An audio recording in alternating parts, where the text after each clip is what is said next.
Hey everyone, this is Ryder from Skip. I hope you're doing well. It's Friday, October 9th. I have a quick update for you on new news today from the White House that the White House is putting forth a $1.8 trillion stimulus deal in a last-ditch effort to get a stimulus passed. This is coming from the President, Steven Mnuchin, and Larry Kudlow. So in this very quick Friday video, I'm going to update you on that and give my assessment on whether it's realistic or not. We have 25 days left before the election. And of course, a quick update on our $500 grants. Shout out to all the winners. We've picked 15 winners so far to give $500 cash to, period. So subscribe to this channel and watch to the end because I'm going to share some quick videos from some of the winners. But here we go. This came out this morning. The White House seeking to revive stimulus talks that President Trump, of course, earlier this week, called off during his tweet storm on Tuesday night. They plan to put forward their largest offer yet. Okay, this new proposal came from Treasury Secretary Steven Mnuchin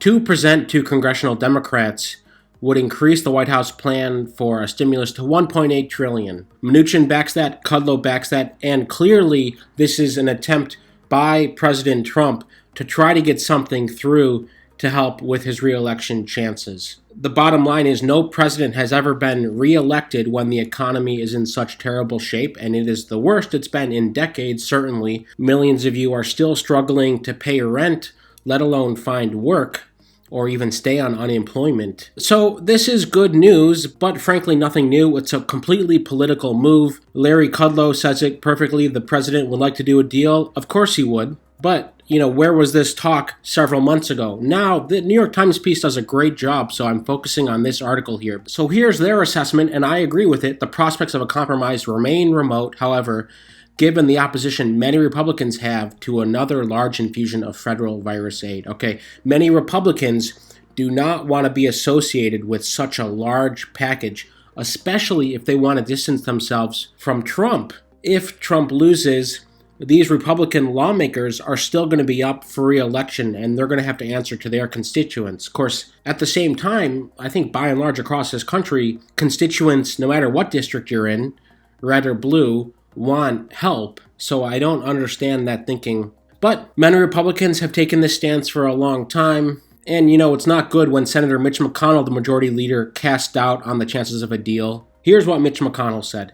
The situation is kind of murky, and I think the murkiness is a result of the proximity to the election and everybody kind of trying to elbow for political advantage. He then went on to say, I'd like to see us rise above that like we did back in March and April, but I think that's unlikely in the next 3 weeks. That's exactly right. We have 25 days, just over 3 weeks, before all the votes are cast, and millions of people have already cast their vote. As I mentioned in yesterday's video, without an agreement, the collateral damage continues to remain enormous. 800,000 Americans filed for new unemployment applications as we announced yesterday. And in the stock market, the stocks have had a tumultuous week, again, with the on-again, off-again, on-again, off-again stimulus news.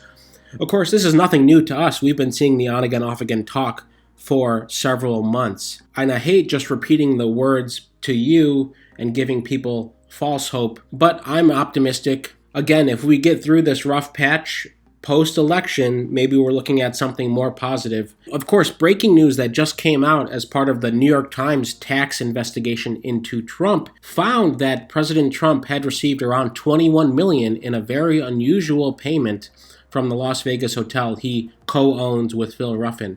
That's a big scoop, and I'm sure there's going to be a lot more coming out about this, especially with regards to investigations, but this is what the New York Times has found as part of their Trump taxes investigation that they just published. And new cases in the U.S. is up. We had 56,000 cases reported yesterday. That's the highest it's been since middle of August. So it's not a good sign as we get into the fall that we're seeing this uptick in cases. So, of course, with some of the treatments that are still in trial phases, by the way, but there certainly is good news on the treatments that are being developed, something to be hopeful for, that prior to a vaccine, there are also treatments that are getting better and better as we learn more about coronavirus. And huge shout out to all of our winners. This is Tracy from Texas. She gave us a really nice video message as a thank you. She was one of the $500 grant winners from us.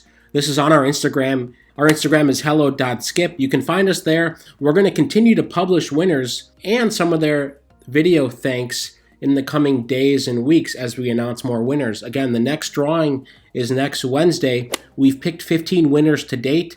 All you have to do is subscribe to this channel and enter your email here. Frankly, I think most people, like Tracy, for example, are surprised when the money hits their bank account that the $500 actually came just from subscribing to this channel and watching our videos, period. Obviously, we want to help more and more people, and we're so thankful for everyone who's supporting our channel, sharing our hashtag skipstimulus initiative, and just sharing their stories. We're continuing to work hard to give you the important news on a daily basis, whether it's stimulus, EIDL, PPP, or COVID related. We're here for you. And as always, we have tons of services for you on our website, helloskip.com/services. Next week, we are announcing our consumer app. I'm really excited about that. I'll share some of the breaking news on this channel, but I just want to give you a heads up that it's going to get even better next week in terms of tracking a lot of the things you care about, especially when it comes to tracking our stimulus giveaway. As always, thank you so much for supporting us. Stay well, stay healthy, and we'll see you tomorrow.